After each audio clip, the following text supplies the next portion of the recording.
இன்றைக்கி ஒரு சூப்பரான சிக்கன் ஸ்டாக் பிரியாணி தான் செய்ய போகிறேன். என்னடா ஸ்டாக்கா, ரொம்ப நாள் ஸ்டாக்கோ சிக்கன் நினச்சிடாதீங்க. சிக்கன் வேக வச்ச தண்ணியை தனியாக எடுத்து அந்த தண்ணியை வச்சு தான் பிரியாணி பண்ண போகிறேன். பிரியாணிக்கு தேவையான ஆயிலு, இஞ்சி பூண்டு பேஸ்ட்டு, பட்டை கிராம்பு, ஏலக்காய், வெங்காயம், பச்சை மிளகா. இதுக்கு வந்து மெயினாக ரம்ப இலை சேர்க்குறேன், நல்ல ஒரு ஃப்ளேவர் கொடுக்கும். தக்காளி வந்து 3 தக்காளி அரைச்சி ஊற்றுறேன். அப்புறம் மெயினாக வந்து சிக்கன் வேக வச்ச தண்ணி சேர்த்துட்டு உப்பு சேர்த்து கொதிக்க விடணும். கொதிக்க விட்டுனே ரைஸ் போட்டுட்டு தண்ணி நல்லா சுண்டி வந்தோடனே தம் போட்டு இறக்கிட வேண்டியது தான். சூப்பரான சிக்கன் ஸ்டாக் பிரியாணி ரெடி ஆயிடுச்சு. ப்ளெயின் குஸ்கானும் நம்ம சொல்லிக்கலாம்.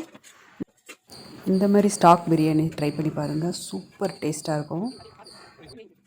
வேக வச்ச சிக்கனை சும்மா ட்ரை ரோஸ்ட் மாதிரி பண்ணிவிட்டு இந்த பிரியாணி கூட வச்சு சாப்பிட்டா சும்மா டேஸ்ட் அப்படி இருக்கும். ட்ரை பண்ணிவிட்டு எப்படி இருக்குன்னு சொல்லுங்கள். மறக்காமல் சப்ஸ்கிரைப் பண்ணிக்கோங்க. தேங்க்யூ.